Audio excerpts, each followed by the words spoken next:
Welcome to this explainer. Look, if you've ever felt like you're just constantly grinding, working day in and day out, but not actually building true wealth, you are in the exact right place. Today, we're diving into what is essentially the ultimate blueprint for breaking free from that exhausting paycheck-to-paycheck cycle. We're going to decode some powerful insights from Robert Kiyosaki, along with other proven wealth-building principles, to uncover 11 distinct, actionable ways you can start building assets today. Let's get right into it. Here's our quick roadmap for today.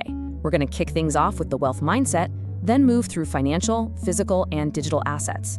After that, we'll look at the magic of compounding growth, and finally, wrap it all up with a solid strategy. All right, part one, the wealth-building mindset.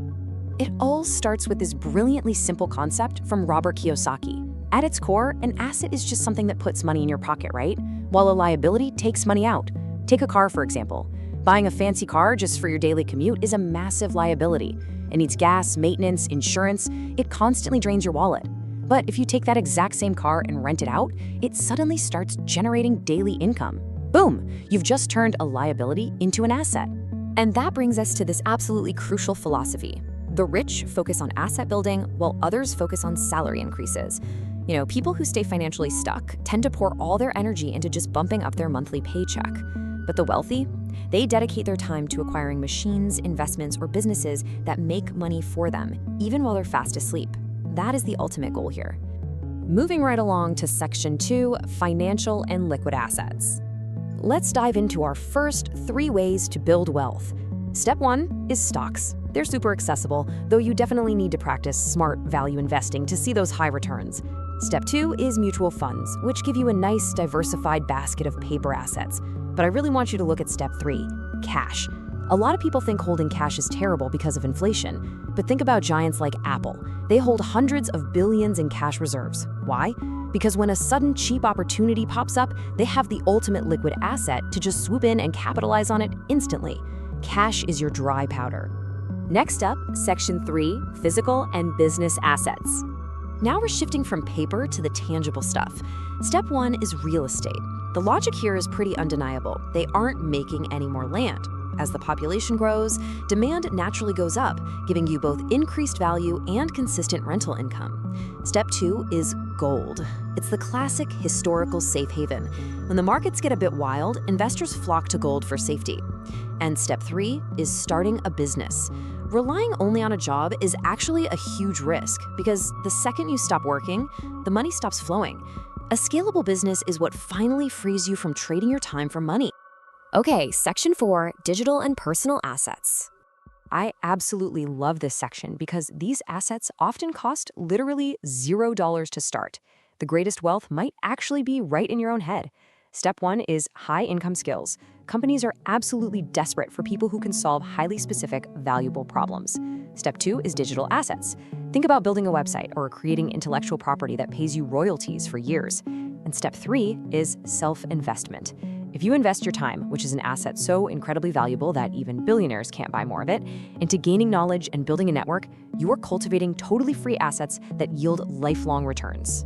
Section 5, compounding and income streams. This is how you multiply your wealth. So how do the rich actually get richer?